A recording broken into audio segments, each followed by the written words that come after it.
بسم اللہ الرحمن الرحیم۔ السلام علیکم رحمۃ اللہ وبرکاتہ۔ سرکار دو عالم صلی اللہ علیہ وآلہ وسلم کا فرمان عالی شان ہے کہ گزشتہ زمانے میں 3 آدمی سفر میں تھے کہ رات گزارنے کے لیے انہیں ایک غار کا سہارا لینا پڑا۔ جو ہی وہ غار میں داخل ہوئے تو پہاڑ کے اوپر سے ایک چٹان ٹوٹ کر غار کے منہ پر آن پڑی، جس سے غار کا منہ بند ہو گیا۔ تینوں شخص نے زور آزمائی کی تاکہ چٹان سرک سکے اور پھر ہم باہر نکل سکیں، لیکن ایسا نہ ہو سکا۔ انہوں نے سوچا کہ اس چٹان سے چھٹکارا پانے کا ایک ہی طریقہ ہے کہ ہم اپنے نیک اعمال کا وسیلہ پیش کر اللہ تعالیٰ سے دعا مانگیں، اور ان میں سے ایک شخص نے خدمت والدین کو وسیلہ بنا کر دعا کی۔ کہا کہ اے اللہ، تیرے اس احکام سے ڈرتا تھا کہ تو نے فرمایا۔ دوستو، اگر ویڈیو پسند آ رہی تو لائک اور سبسکرائب کر دیں۔ اپنے والدین کی خدمت کیا کرو۔ میں خود کے بچوں کو بھوکا بٹھا کر والدین کو اپنے کھانا کھلایا کرتا تھا تو چٹان تھوڑی سی سرک گئی، لیکن وہ ابھی باہر نہیں نکل سکتے تھے۔ دوسرے نے اس طرح دعا کی کہ میری ایک چچا زاد بہن تھی جو مجھے سب سے زیادہ محبوب تھی۔ میں نے کئی مرتبہ اس سے بری خواہش کا اظہار کیا، مگر اس نے انکار کر دیا، یہاں تک کہ وہ قحط سالی میں مبتلا ہو گئی اور مدد حاصل کرنے میرے پاس آئی۔ میں نے اسے 100 دینار اس شرط پر دیے کہ وہ میرے ساتھ تنہائی میں جائے، لہٰذا وہ مجبوراً اس پر تیار ہو گئی۔ جب ہم تنہائی میں پہنچے اور میں نے اپنی خواہش پوری کرنا چاہی تو اس نے کہا کہ اللہ تعالیٰ سے ڈر اور یہ گناہ مت کر۔ یہ سن کر میں اس گناہ سے رک گیا اور وہ دینار بھی اسی کو دے دیے۔ اے اللہ، اگر میری یہ عمل تیرے رضا کے لیے تھا تو ہماری یہ مصیبت دور کر دے۔ چٹان اور کچھ سرک گئی، مگر وہ ابھی بھی باہر نہیں نکل سکتے تھے۔ تیسرے نے ایک مزدور کو اس کی امانت لوٹا دینے کا وسیلہ بنایا، یعنی ایک مزدور جو مجھ سے بھی کمزور تھا۔ اس نے اپنی امانت میرے پاس چھوڑی اور میں نے اس کو تیرے ڈر سے اس مزدور کو لوٹا دیا اور عرض کی، اے اللہ تعالیٰ، اگر یہ میرا عمل محض تیری رضا جوئی کے لیے تھا تو ہمیں اس پریشانی سے نجات دلا دے۔ چنانچہ چٹان مکمل طور پر ہٹ گئی اور وہ نکل کر چل پڑے۔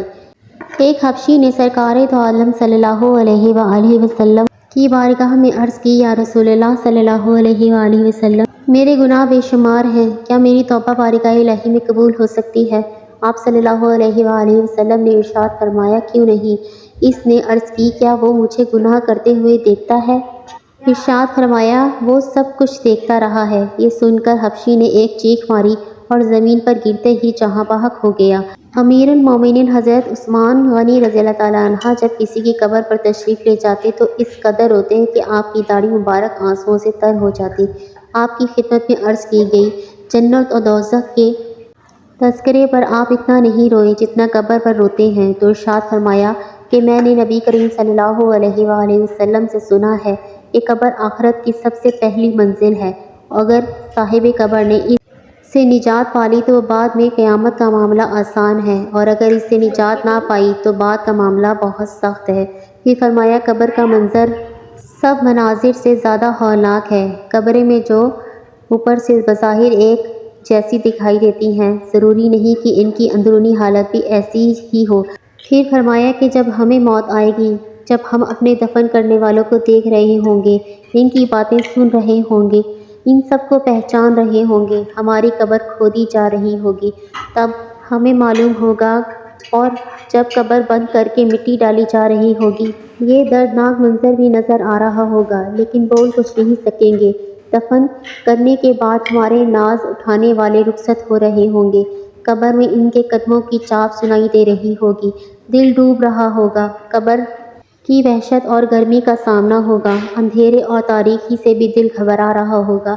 اتنے میں اپنے لمبے لمبے دانتوں سے قبر کی دیواروں کو چیرتے ہوئے خوفناک شکلوں والے کالے کالے محیط بالوں کو لٹکائے ہوئے 2 فرشتے منکر نکیر موجود ہوں گے۔ ان کی آنکھوں سے شعلے نکل رہے ہوں گے اور وہ سختی کے ساتھ بٹھائیں گے اور کرخت و سخت لہجے میں سوالات کریں گے۔ ہمیں نہیں معلوم کہ ہم ان کے جوابات دے پائیں گے یا نہیں۔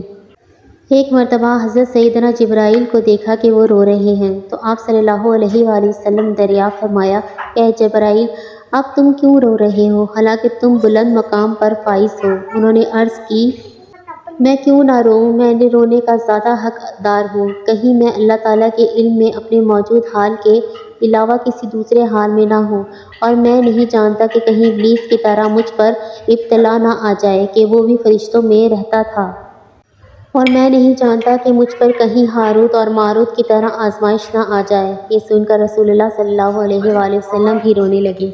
یہ دونوں روتے رہے یہاں تک کہ ندا دی گئی، اے جبرائیل علیہ السلام اور اے محمد صلی اللہ علیہ وآلہ وسلم، اللہ تعالیٰ نے تم دونوں کو نافرمانی سے محفوظ فرما دیا ہے۔ پھر حضرت جبرائیل علیہ السلام چلے گئے اور رسول اللہ صلی اللہ علیہ وآلہ وسلم باہر تشریف لے آئے اور فرمایا، اے میری امت، اللہ کے خوف سے رویا کرو۔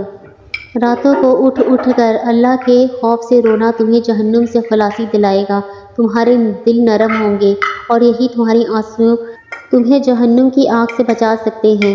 اے میری امت، اللہ کے خوف سے اتنا رویا کرو کہ اتنا رویا کرو تمہاری آہیں ساتوں آسمان کے اوپر تک پہنچ جاتی ہیں، اور حق تعالیٰ فرماتا ہے کہ اے میرے ملائکہ، دیکھو میرے بندے کو معلوم ہے کہ میں اس کا رب ہوں، یہ میرے ڈر سے رو رہا ہے، تم گواہ ہو جاؤ، میں نے ان کی مغفرت فرما دی ہے۔